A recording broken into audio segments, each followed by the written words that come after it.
Ya, jadi gelar perkara khusus hari ini sudah selesai dan mengkonfirmasi bahwa penyelidikan yang dilakukan oleh Barreskrim Polri itu sudah sesuai dengan SOP yang seharusnya.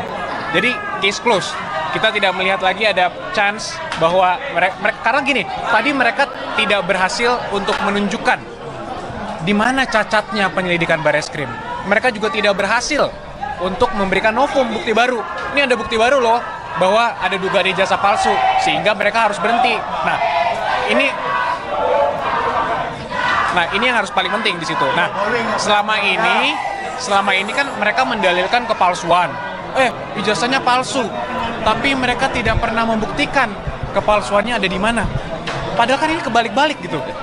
Masa mereka yang mendalilkan keaslian, tapi mereka yang itu kepalsuan, itu palsu. Makanya tunjukin dong aslinya. Dan sampai hari ini pun mungkin tadi rekan-rekan sudah dengar juga dari pihak mereka masih tetap sama juga memintanya, intinya tunjukin dong aslinya. Tadi saya sampaikan juga pada saat gelar khusus, kalau kita tunjukkan pun, walaupun kami tidak ada kewajiban hukum ya, kalau kita tunjukkan pun, bagi apa Anda memiliki otoritas untuk menentukan ini asli atau tidak? UGM yang mengeluarkan sudah mengatakan ini asli, KPU yang memverifikasi sudah mengatakan ini asli. Mereka lapor ke polisi.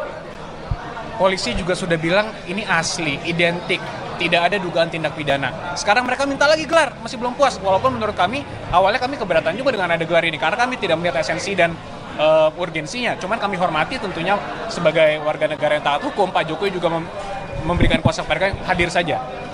Kemudian kami hadir, ternyata ya kita lihat, dipercaya atau tidak.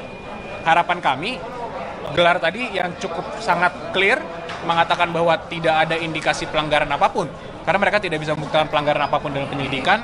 Ini mengkonfirmasi bahwa ijazah Pak Jokowi itu asli dan sudah tidak perlu diperdebatkan lagi. Itu yang paling penting. Yang tidak ada pelanggaran apapun. Enggak, tadi kan jadi gini, teknisnya kalau saya boleh jelaskan dikit ya. Tadi kalau gelar itu dari pihak penyidik menyampaikan paparan, kemudian dari pihak pendumas diberikan kesempatan menyampaikan hal-halnya. Dari semua yang disampaikan mereka, tidak ada satupun mereka yang menjelaskan ini adalah pelanggaran pasal perkap misalnya, atau perkaba, atau apapun itu. Jadi mereka sama sekali tidak dapat membuktikan ada kesalahan dalam penyelidikan. Nah, kemudian pihak kami diberikan kesempatan kan untuk pemaparan. Kami memaparkan juga bla bla bla semua bukti yang kita sudah punya, dan kita juga melihat lagi semua hasil penyelidikan yang sudah dilakukan oleh Barreskrim Polri. Dan itu sudah mengkonfirmasi semua yang telah dilakukan. Artinya begini, sekarang gelar perkara khusus mereka yang minta loh. Kami sebenarnya juga tidak berkewajiban hadir, kami juga sebenarnya tidak setuju awalnya, namun kami menghormati proses hukum. Nah, setelah ini apa? Ya kita lihat bersama, kalau ini ternyata masih diteruskan, ya berarti mungkin ini bukan permasalahan hukum lagi. Mungkin semua masyarakat bisa menilai sebenarnya tujuannya apa. Karena permasalahan hukum kan harus ada endingnya. Semua orang berhak untuk mendapatkan kepastian hukum.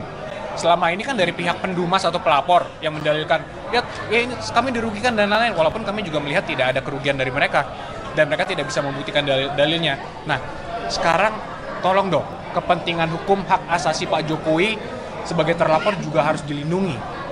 Jangan sampai perkara dibiarkan bergantung seperti ini, dan untungnya dengan tadi menurut kami ini sudah sangat jelas, sudah clear bahwa penyelidikan terhadap dugaan penggunaan ijazah palsu atau pemalsuan ini oleh Pak Jokowi itu sudah resmi dihentikan, sehingga sudah jelas bahwa ijazahnya itu asli. Gitu, berarti dari analisis specification dan ELA yang tadi disampaikan oleh tim Polres. Nah, cocok nih. Tadi kami menghadirkan ahli juga. Joshua nih. Nah, ini ahli Pak Joshua Sinambela yang kami hadirkan. Karena gini, kalau gelar perkara itu kan bukan menilai materinya sebenarnya. Jadi prosedurnya. Jadi mungkin Pak Joshua Sinambela bisa menjelaskan sedikit.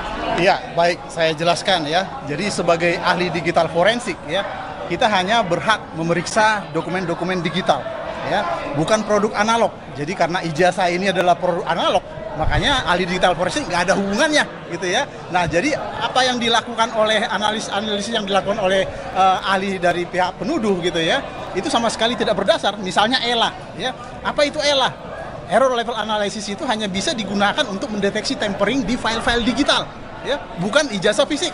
Ya, jadi ketika misalnya ijazah fisik itu difoto, diupload ke internet gitu ya, kemudian dideteksi adanya tampering atau ada perubahan data di sana, itu tidak bisa dengan ELA karena dia tidak mendeteksi perubahan yang ada di dokumen fisiknya. Dia hanya bisa mendeteksi adanya tampering di dokumen-dokumen digitalnya. Kira-kira seperti itu, ya. Mas Yakub berarti